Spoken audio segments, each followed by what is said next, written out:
Quel conseil je me donnerais au moi de 13 ans qui commence à investir? C'est une question que je me dis là, que j'aurais bien aimé entendre quand j'avais justement 13 ans.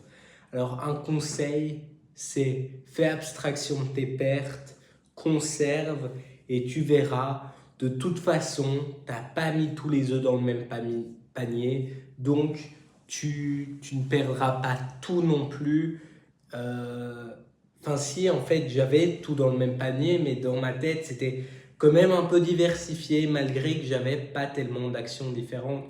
Mais justement, rester calme lorsque je perdais de l'argent. Parce qu'au final, les sommes que je mettais à 13 ans ne sont pas les mêmes sommes que je peux mettre aujourd'hui. Et je me dis que les investissements, mes premiers investissements, sont quelque part un peu ridicules par rapport à ceux d'aujourd'hui. Même si ceux d'aujourd'hui, je dois dire, on reste dans des très petites sommes, des sommes très raisonnables. Donc ça aurait vraiment été, vas-y, fonce, tu perdras un peu d'argent, c'est pas grave, tu comprendras les process, tu connaîtras les mécanismes. Comme ça que j'ai appris c'était quoi une OPA sur Exmar. Comme ça que j'ai appris ce que c'était un split sur Barco. C'est des petits mécanismes comme ça, mais qui apprennent énormément. Et si tu n'es pas sur le terrain, tu auras souvent plus de mal à apprendre justement toutes ces petites choses à gauche, à droite que l'investisseur va ressentir. Mais par contre, le mec qui regarde des vidéos sur YouTube ne va pas spécialement ressentir. Pourquoi? Parce que c'est quelque chose qui te prend sur le moment. Si ça te prend mentalement quelque chose, ça va te marquer. Ça m'a fort marqué l'OPA sur Exmar. Pourquoi? Parce que mon action Exmar a juste grimpé de 20-30% en un jour. Moi, j'étais comme un ouf. Je me souviens en cours de physique.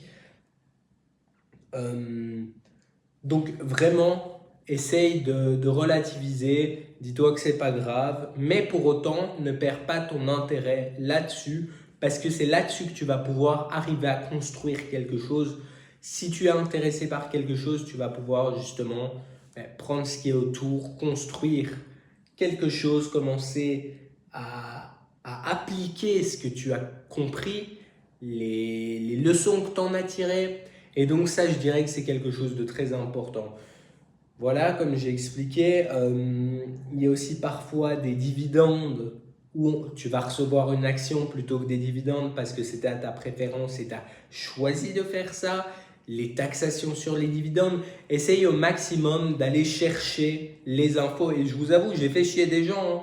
Je ne m'en cache pas. Moi, je me rappelle encore à ma banque, je prenais rendez-vous avec mon conseiller financier, enfin conseiller, en gros le mec qui s'occupe de ça dans la banque.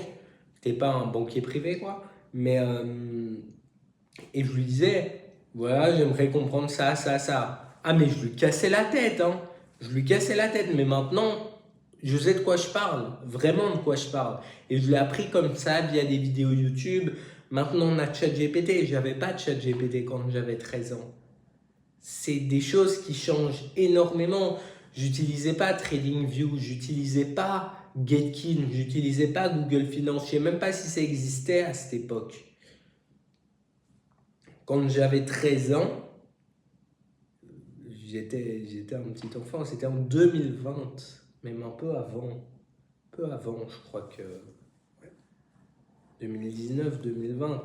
Donc vraiment, ça a été des périodes pour moi, waouh! Toutes les nouvelles choses et tout ça. Et c'est sur plusieurs années que tu vas acquérir de l'expérience, comprendre plus, pour au final arriver à maîtriser le sujet. Et c'est le cas avec tout. Si demain tu te lances à faire du jardinage, tu n'auras aucune ou très peu d'expérience. Tu peux lire les bouquins, mais sache que la feuille d'arbre que tu auras sur l'arbre qui a été rongé par des vers, c'est pas la même que celle qu'il y avait dans ton bouquin. Alors tu sauras peut-être qu'il y a des vers qui bouffent justement ces feuilles, mais par contre tu seras dans le jardin et voilà, que si tu commences à aller à gauche, à droite, et tu commences à apprendre les variétés, ah ça c'est du thuya, ça c'est du laurier, ça c'est du troène, ça c'est du troène de Californie, et ben là tu arrives à créer justement quelque part cette expérience, cette expertise qui n'est pas uniquement fondée sur des bouquins, parce que la réalité est souvent bien différente de ce que tu vas lire, entendre ou voir. enfin non, pas voir justement, voir et appliquer vont te refléter la réalité. C'est à peu près tout pour cette vidéo. Si tu as une question, n'hésite pas à la poser en commentaire, n'hésite pas à rejoindre le Discord en description, LinkedIn si tu veux, enfin voilà, tu sais ce qu'il te reste à faire. C'est pas un conseil en investissement, mais ce sont les conseils que j'aurais bien aimé avoir à cet âge-là. Je te souhaite une bonne journée. Ciao!